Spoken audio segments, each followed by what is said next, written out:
जयपुर से खबर। मुख्यमंत्री भजनलाल शर्मा ने होंडा के पहले ईवी मॉडल का अनावरण किया है। बैठक में होंडा कोर्स इंडिया लिमिटेड के प्रेसिडेंट और सीईओ ताकाशी नाकाजिमा मौजूद रहे। टपुकड़ा संयंत्र को बताया गया होंडा का प्रमुख उत्पादन केंद्र। वहीं भारत और अंतर्राष्ट्रीय बाजार के लिए कारों और पुर्जों का होता है निर्माण। इलेक्ट्रिक मोबिलिटी की दिशा में कंपनी का महत्वपूर्ण कदम। राजस्थान में ऑटो और ऑटो पार्ट्स सप्लाई चेन का मजबूत इकोसिस्टम तैयार किया गया है। जापान से आए होंडा प्रतिनिधि मंडल के सदस्य भी मौजूद रहे। वहीं मुख्य सचिव वी श्रीनिवास सहित कई उच्च अधिकारी इस बैठक में शामिल हुए। देखिए, मुख्य सचिव वी श्रीनिवास इस बैठक में शामिल रहे। जयपुर में मुख्यमंत्री ने होंडा ईवी मॉडल का जो है यहाँ पर जापानी प्रतिनिधि मंडल के साथ ये देखिए मुख्यमंत्री की मुलाकात। प्रमुख केंद्र बताया भारत और अंतर्राष्ट्रीय बाजार के लिए निर्माण। इलेक्ट्रिक मोबिलिटी की दिशा में कंपनी का ये बड़ा कदम माना जा रहा है। इलेक्ट्रिक मोबिलिटी की दिशा में कंपनी का, होंडा कंपनी का ये एक बड़ा कदम है। मुख्यमंत्री भजनलाल शर्मा ने अनावरण किया है।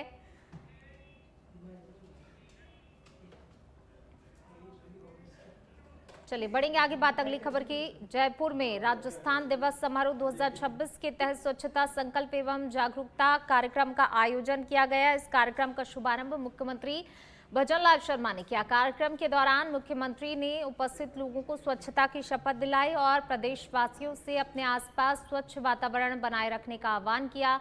उन्होंने कहा, स्वच्छता केवल सरकारी अभियान नहीं बल्कि जन भागीदारी से ही सफल होने वाला जन आंदोलन है। मुख्यमंत्री ने नागरिकों से अपील की है वे अपने घर, मोहल्ले, सार्वजनिक स्थानों को साफ सुथरा रखने में सक्रिय भागीदारी निभाएं। साथ ही उन्होंने बताया राज्य सरकार स्वच्छता को बढ़ावा देने के लिए विभिन्न जागरूकता कार्यक्रम और अभियान चला रही है। इस अवसर पर कई जनप्रतिनिधि, अधिकारी और बड़ी संख्या में आमजन उपस्थित रहे। कार्यक्रम के माध्यम से लोगों को स्वच्छता, पर्यावरण संरक्षण और स्वस्थ जीवन शैली के प्रति जागरूक भी किया गया।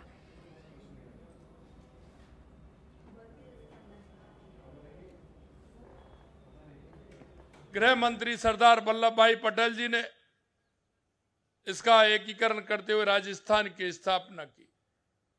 डेट भले वो 30 मार्च 1949 थी, लेकिन उन्होंने जिस घड़ी में, जिस शुभ मुहूर्त में राजस्थान की स्थापना की, वो शुभ मुहूर्त भारतीय नववर्ष की चैत्र शुक्ल प्रतिपदा को रेवती नक्षत्र इंद्र योग में वैध राजस्थान की स्थापना की थी। और ये हमारे लिए आवश्यक है। आप सभी जानते हैं, कोई भी मुहूर्त, कोई भी अच्छा काम करते हैं, हमारा वो तिथि के अनुसार, ग्रह के अनुसार किस नक्षत्र में होना चाहिए, ये हम पूरी तरह से देखते हैं। और इसीलिए हमने पिछली बार राजस्थान दिवस को पूरी तरह से चैत्र शुक्ल प्रतिपदा को मनाने का निर्णय लिया था, क्योंकि सरदार पटेल जी हमारी भारतीय संस्कृति पर विश्वास करते थे। और हमारे आज भी ऋषि मुनियों का जो एक हमारा संकल्प है, हम उसके आधार पर हमारा कोई भी काम होता है, हमें उसी के आधार पर हम करते हैं। मित्रों, मैं आपसे कहना चाहता हूं कि हमने परंपराओं को ध्यान में रखते हुए निर्णय लिया कि हम चैत्र शुक्ल प्रतिपदा का पर राजस्थान दिवस मनाएंगे। और इसी क्रम में इस वर्ष 19 मार्च को यह गौरवशाली दिवस। चलिए बढ़ते आगे बात अगली खबर की। जयपुर से खबर। मुख्यमंत्री भजनलाल शर्मा शनिवार को जयपुर के भांकरोटा में आयोजित अंतर्राष्ट्रीय वैश्य महासम्मेलन में शामिल हुए।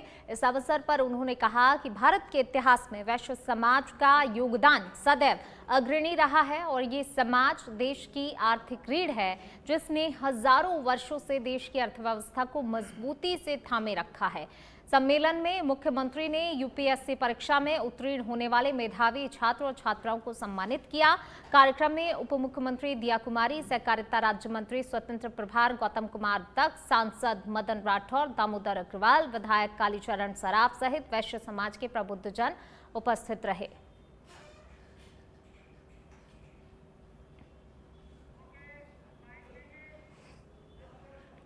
के लिए भी पानी की आवश्यकता होती है, तो वो भी हम कर रहे हैं। दूसरी आवश्यकता बिजली की थी, लगातार बिजली के क्षेत्र में हम काम कर रहे हैं। हमने किसानों से कहा कि आपको हम 2027 तक दिन में बिजली देंगे। उद्योगपतियों से कहा कि हम आपको 2027 में 24 घंटे पूरी बिजली देंगे। और हमने हमारे कस्टमर से कहा कि आपको भी घरेलू बिजली 24 घंटे देंगे। आपको मैं विश्वास दिलाता हूं कि 22 जिलों में किसान को हमने दिन में बिजली देना प्रारंभ कर दिया है। हमने 2 साल के अंदर 8,261 मेगावाट बिजली पैदा की है। आने वाले समय में 2027 तक हम निश्चित रूप से बिजली के क्षेत्र में किसी भी प्रकार की कोई कमी नहीं आएगी, ये भी हम विश्वास दिलाते हैं। इसके साथ साथ आपने देखा लगातार हमने राजस्थान से लेकर बिजली से लेकर के पानी से लेकर के काम कर रहे हैं। मैं आपको एक और विश्वास दिलाना चाहता हूं, मेरे युवा भाई बहनों को हमने लगातार कहा था कि 4 लाख हम सरकारी नौकरी देंगे, 6 लाख हम प्राइवेट क्षेत्र में नौकरी देंगे। आपने देखा है देश के यशस्वी प्रधानमंत्री नरेंद्र मोदी जी के नेतृत्व में 1,25,000 यानी 1.25 लाख नियुक्ति पत्र हमने दे दिए हैं। 1,35,000 प्रक्रियाधीन है और 1 लाख का कैलेंडर 12 जनवरी को निकाला, उसमें 25,000 बजट में बढ़ा करके 1,25,000 हमने वैकेंसी निकाली है। हमारे युवा नौकरी लेने वाला भी बने और नौकरी देने वाला भी बने। मेरे भाई और बहनों, मैं इतना भी कहना चाहता हूं आपसे कि लगातार हम हर क्षेत्र में हम काम कर रहे हैं। हम देश की 11 योजनाओं में। चलिए बढ़ते आगे, बात अगली खबर की। जयपुर से खबर है, पीटीआई भर्ती 2022 फर्जीवाड़े की जांच को लेकर बड़ा अपडेट। मामले में संभाग स्तर पर जांच प्रक्रिया जारी है। अभी तक किसी भी संभाग ने जांच रिपोर्ट सबमिट नहीं की। सूत्र हवाले से यह खबर आपको बता रहे हैं, अगले 10 दिनों में 2 संभागों की रिपोर्ट आने की संभावना जताई गई है। 2 अहम संभागों की रिपोर्ट के बाद अन्य संभाग भी करेंगे रिपोर्ट सबमिट। सभी संभागों की जांच रिपोर्ट आने में करीब 3 सप्ताह का समय लग सकता है। सभी रिपोर्ट जमा होने के बाद ही आगे की कार्रवाई भी शुरू की जाएगी। जांच अंतिम चरण की ओर बढ़ने की संभावना है। सूत्रों के हवाले से कहा गया है, शिक्षा विभाग और एसओजी अधिकारी मामले को लेकर बेहद गंभीर हैं।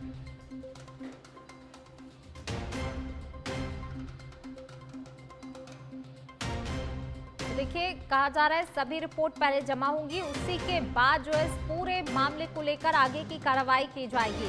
जांच अंतिम चरण की ओर बढ़ने की संभावना है। इस पूरे मामले को लेकर शिक्षा विभाग और एसओजी अधिकारी मामले को लेकर बेहद गंभीर हैं। जयपुर से खबर आपको बता रहे हैं। देखिए, पहले पूरी रिपोर्ट सबमिट होंगी, उसी के बाद कोई आगे की कार्रवाई होगी। ये साफ तौर पर जो है कह दिया गया है। पीटीआई भर्ती 2022 फर्जीवाड़े की जांच को लेकर ये बड़ा अपडेट सामने आया है। मामले में संभाग स्तर पर जांच प्रक्रिया जारी और ज्यादा बातचीत के लिए सहयोगी कुणाल हमारे साथ जुड़ गए हैं। कुणाल, पीटीआई भर्ती मामले को लेकर क्या कुछ अपडेट? देखिए, आपको बता दें कि इस पूरे मामले में 2 स्तर पर जांच चल रही है, जिसमें अभी बड़ी खबर निकलकर सामने ये आ रही है कि संभाग स्तर पर जो जांच है वो अपने अंतिम चरणों में है। आने वाले जो दिन है उसमें 2 संभागों की जो जांच रिपोर्ट है वो यहाँ पर सबमिट होगी और 2 संभागों की रिपोर्ट सबमिट होने के बाद बाकी संभागों पर भी जो जांच रिपोर्ट है वो कंप्लीट होगी। आपको बता दें कि इस भर्ती में बड़े स्तर पर फर्जी डिग्री और फर्जी प्रमाण पत्र, इसके साथ डमी का मामला जो है सामने आया था। उसके बाद एसओजी इस पूरे मामले की जांच कर रही थी। एसओजी की जांच के बाद इस पूरे मामले में एसओजी ने शिक्षा विभाग को पुनर्सत्यापन के लिए लिखा था, जिसके बाद शिक्षा विभाग द्वारा इस पूरे मामले में 2 स्तरों पर जांच कराने का जो निर्णय लिया गया था। ऐसे में अब संभाग स्तर की जांच है वो अंतिम चरणों में आने वाले 3 सप्ताह में तमाम संभागों की जो जांच रिपोर्ट है वो सबमिट होने की यहाँ पर संभावना बताई जा रही है। जांच सबमिट होने के बाद आने वाले आगे की जो कार्रवाई है वो यहाँ पर की जाएगी। जी, शुक्रिया कुणाल इस तमाम जानकारी को साझा करने के लिए।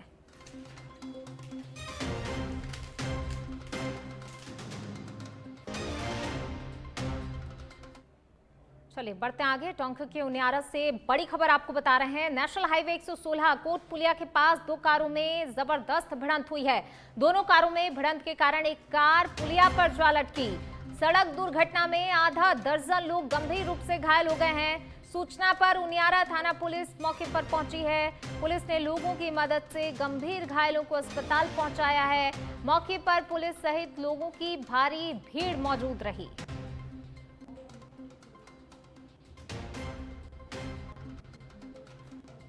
तो देखिए उनियारा थाना पुलिस मौके पर पहुंची है। पूरी घटना की जानकारी मिलने के बाद पुलिस तुरंत ही मौके पर पहुंची है। पुलिस ने लोगों की मदद से गंभीर घायलों को तुरंत ही जो है अस्पताल पहुंचा दिया है। सड़क हादसा नेशनल हाईवे 116 पर। मौके पर पुलिस सहित लोगों की भारी भीड़ मौजूद रही। टोंक के उनियारा से ये खबर आपको बता रहे हैं, जहां पर भीषण सड़क हादसा, जिसमें देखिए ये पुलिया पर कार लटकी हुई नजर आ रही है आपको, और इस हादसे में आधा दर्जन से ज्यादा लोग जो हैं गंभीर रूप से घायल हुए हैं। दो कारों की आपस में भिड़ंत हो गई, जिसमें एक कार ये पुलिया पर लटकी हुई आपको तस्वीरों में नजर भी आ रही होगी। आधा दर्जन लोग जो हैं इस हादसे में घायल हुए हैं, गंभीर घायल हैं। पुलिस ने तुरंत ही जो है घायलों को अस्पताल में भर्ती कराया, जहां पर उनका उपचार जारी है। टोंक से ये खबर, टोंक के उनियारा से ये बड़ी खबर, भीषण हादसा जिसमें आधा दर्जन से ज़्यादा लोग गंभीर रूप से घायल हो गए। नेशनल हाईवे 116 की ये घटना, आप देखिए दो कारों की भिड़ंत हो जाती है, जिसमें एक कार पुलिया पर लटकी हुई नज़र भी आ रही है तस्वीरों में। हालांकि देखिए घटना जैसे ही वहाँ पर हुई, लोगों की भारी भीड़ वहाँ पर मौजूद रही और लोगों ने तुरंत ही पुलिस को सूचना दी। सूचना मिलते ही पुलिस भी तुरंत मौके पर पहुंची और गंभीर घायलों को तत्काल अस्पताल पहुँचाया गया, जहाँ पर उपचार जारी है। झालावाड़ के खानपुर से खबर है, जहां पनवाड़ थाना पुलिस की बड़ी कार्रवाई देखने को मिली है। अवैध मादक पदार्थ की तस्करी के खिलाफ अभियान में सफलता हाथ लगी है। 716 ग्राम अवैध डोरा चूरा बरामद किया गया है। तो नशे के खिलाफ पुलिस की बड़ी कार्रवाई, पुलिस ने 2 आरोपियों को भी गिरफ्तार किया है। घटना में प्रयुक्त बजाज प्लेटिना मोटरसाइकिल को जब्त किया गया है। पनवाड़ थाना प्रभारी जाकिर हुसैन के नेतृत्व में पुलिस टीम ने कार्रवाई की। एसपी अमित कुमार के निर्देश पर चल रहा विशेष अभियान। आरोपियों के खिलाफ एनडीपीएस एक्ट के तहत मामला दर्ज किया गया है। मादक पदार्थ तस्करी के संबंध में पुलिस तस्करों से पूछताछ कर रही है।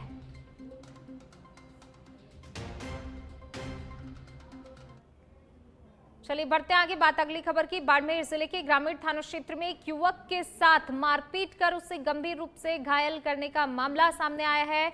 जानकारी के अनुसार महेश पुत्र जोगराम निवासी विशाला आगोर अपने भाई के साथ बाइक से विशाला गांव जा रहा था कि तभी रास्ते में कुछ लोगों ने उसे रोककर अपने घर ले जाकर हमला कर दिया। सूचना मिलने पर घायल युवक को बाड़मेर मेडिकल कॉलेज जिला अस्पताल में भर्ती कराया गया, जहां प्राथमिक उपचार के बाद उसकी हालत गंभीर होने पर उसे पुलिस एस्कॉर्ट में जोधपुर रेफर किया गया।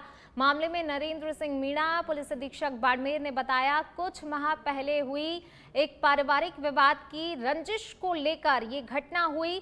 पुलिस ने 3 आरोपियों और उसकी मां को हिरासत में लेकर मामले की जांच शुरू कर दी है।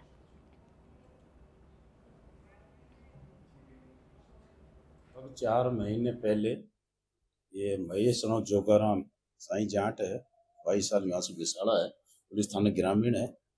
और कुमार मुसलमान का कोई एक कोई लड़की का वो था भाई, जो लड़की साथ चल गई, आपस में बयान ली, उनकी मर्जी से गई। ये 4 महीने की पहले कोई घटना थी। उसी घटना के पे इनकी आपस में रंजिश चली हुई थी।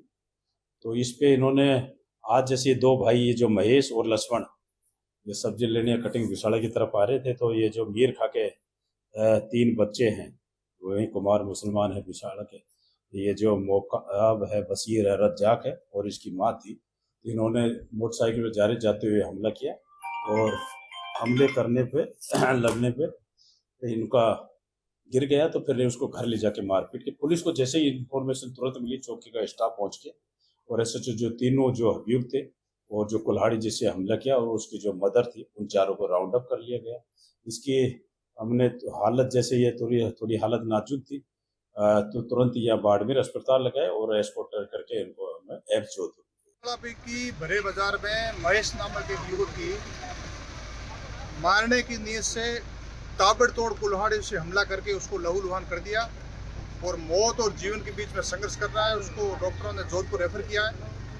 हम लोग जा रहे हैं, परिवार वालों से पूछेंगे। और ये घटना बहुत हृदय विदारक हुई है।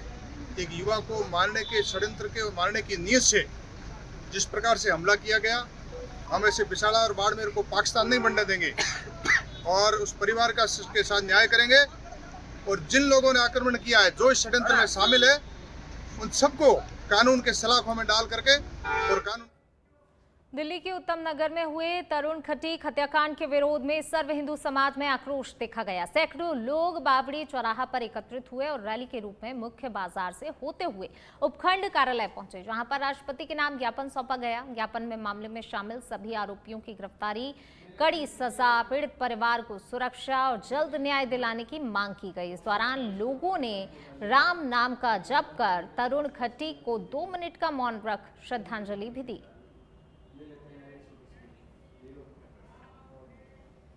चौथका बरवाड़ा के झोपड़ा गांव में हुए सोनू मीणा हत्याकांड को लेकर परिजनों ग्रामीणों में भारी आक्रोश देखा गया। 8 मार्च को गलवा नदी के पास सोनू मीणा की हत्या कर दी गई थी। पीड़ित परिवार का आरोप है कि मुकेश मीणा, हरिमोहन मीणा, रूमाली देवी, सुनीता मीणा और शांति देवी सहित अन्य लोगों ने उनका अपहरण कर जघन्य हत्या की। परिजनों का कहना है उन्होंने पुलिस को वीडियो समेत कई सबूत दिए, लेकिन रूमाली देवी, सुनीता मीणा और शांति देवी को डिटेन करने के बाद छोड़ दिया गया। इसे लेकर नाराज ग्रामीणों ने थाना प्रभारी को ज्ञापन सौंपकर आरोपियों के खिलाफ सख्त कार्रवाई की मांग की है और चेतावनी दी गई है कि जल्दी कार्रवाई नहीं होने पर आंदोलन किया जाएगा। तो वहीं पुलिस का कहना है कि मामले में हत्या का मुकदमा दर्ज कर जांच जारी है।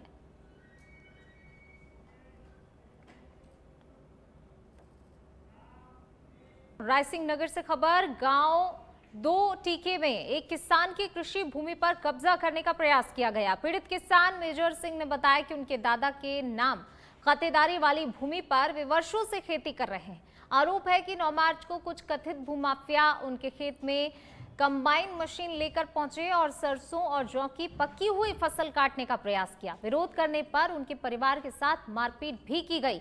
घटना की जानकारी मिलने पर भीम आर्मी के पदाधिकारी पीड़ित परिवार से मिलने पहुंचे और पूरी स्थिति समझी। इसके बाद जिला अध्यक्ष सुनील आजाद के नेतृत्व में संगठन के कार्यकर्ताओं ने उप जिला कलेक्टर को ज्ञापन सौंपकर किसान को न्याय दिलाने की मांग की। जैसे कि साथियों आपको मालूम है कि रायसिंह नगर तहसील में 2 टीके गांव में एक सोशल मीडिया द्वारा भीम आर्मी से एक फरियाद मांगी गई थी। न्याय की उम्मीद को लेकर उसने वीडियो वायरल की थी, वो सोशल मीडिया के जरिए में उसको हमने भाई मेजर सिंह को इनसे मुलाकात की तो काफी लंबे समय से ये प्रताड़ित किया जा रहा है। जैसे पीछे नौकरी का मामला था, पुलिस जानबूझ के इस मामले को लेकर एक महिला कांस्टेबल इनको गिरफ्तार करने गई, वहां पे कोई विवाद स्थिति नहीं देता कि इतना काम कर रहे थे। उसके बाद में मुकलावा पुलिस जबरदस्ती ने थाना लाने की कोशिश की गई, पर उसमें 47 बीघा जमीन है, 2 टीके मेरे दादे दी हैगी आ, मेरे डैडी का मैं मेजर सिंह सच मैं मेजर सिंह बोल रहा जी। 47 बीघा जमीन है मेरी, 2 टीके। बड़े लोग मैं तो कहना चाहते आ, मेरे खातेदार मेरा बुजुर्ग है दादा जी मेरे मुख्तियार सिंह, ਚੱਕਰ ਸਿੰਘ ਮੇਰੇ ਡੈਡੀ ਆ, ਉਹਨਾਂ ਦੀ ਜ਼ਮੀਨ ਨਾ ਹੈਗੀ ਆ। ਉੱਥੇ ਉਹ ਵੱਡੇ ਲੋਕ ਕੁਛ ਖੋਣਾ ਚਾਹੁੰਦੇ ਆ, ਸਾਡੀ ਫਸਲ ਨਹੀਂ ਵੱਢਣਾ ਕੱਟਣਾ ਚਾਹੁੰਦੇ ਗਾ, ਡੇਪੇ ਆਉਣਾ ਚਾਹੁੰਦੇ ਆ। बढ़ेंगे आगे, बात करेंगे अब सिरोही की, जहां पिंडवाड़ा से बड़ी खबर आपको बता रहे हैं। क्षेत्र में लगातार बढ़ते अवैध बजरी खनन को लेकर ग्रामीणों का गुस्सा बढ़ रहा है। स्थानीय ग्रामीणों ने बार बार पुलिस को शिकायत की, लेकिन पुलिस कार्रवाई करने की बजाय हर बार एक ही बहाना बनाती है। हाल ही में जब ग्रामीण खुद नदी में बजरी खनन कर ट्रैक्टर ट्रॉली भरते माफिया को पकड़ने पहुंच गए, तब तक पुलिस मौके पर नहीं पहुंची। ग्रामीणों ने पिंडवाड़ा पुलिस और कंट्रोल रूम को सूचना दी, लेकिन 1 घंटे बाद भी पुलिस नहीं पहुंची। इसके बाद ग्रामीणों ने थानाधिकारी से संपर्क किया, लेकिन बातचीत के बाद उनका फोन भी नहीं उठाया गया। इस स्थिति ने कई सवाल खड़े कर दिए हैं कि क्या पिंडवाड़ा पुलिस अवैध बजरी माफियाओं से मिलीभगत कर रही है या फिर थाना अधिकारी की लापरवाही की वजह से कार्रवाई में देरी हो रही है। क्षेत्र में अब चिंता ये है कि अगर विवाद बढ़ा तो पुलिस कब और किस हद तक कार्रवाई करेगी।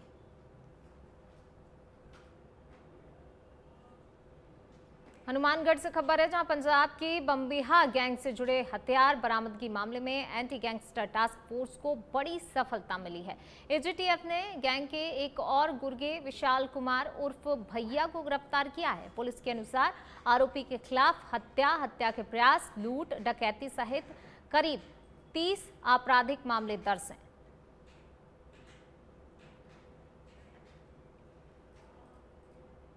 बढ़ेंगे आगे, बात अगली खबर की। दिल्ली से खबर, 228 करोड़ के कथित बैंक फ्रॉड मामले में सीबीआई की जांच तेज हो गई है। उद्योगपति अनिल अंबानी के बेटे जय अनमोल अंबानी से लगातार दूसरे दिन पूछताछ हुई है। दिल्ली स्थित सीबीआई मुख्यालय में कई घंटों तक चली पूछताछ। इससे पहले भी करीब 6.5 घंटे तक पूछताछ की गई थी। यूनियन बैंक ऑफ इंडिया की शिकायत पर दिसंबर 2025 में दर्ज हुआ था मामला। तो दिल्ली स्थित सीबीआई मुख्यालय में कई घंटों तक देखिए पूछताछ हुई है। इससे पहले भी करीब 6.5 घंटे तक पूछताछ की गई थी। चलिए बढ़ते हैं आगे। प्रतापगढ़ के एडीजे न्यायालय परिसर में शनिवार को वित्तीय वर्ष की अंतिम राष्ट्रीय लोक अदालत का आयोजन किया गया, जिसमें कई लंबित मामलों का आपसी समझौते के आधार पर निस्तारण किया गया।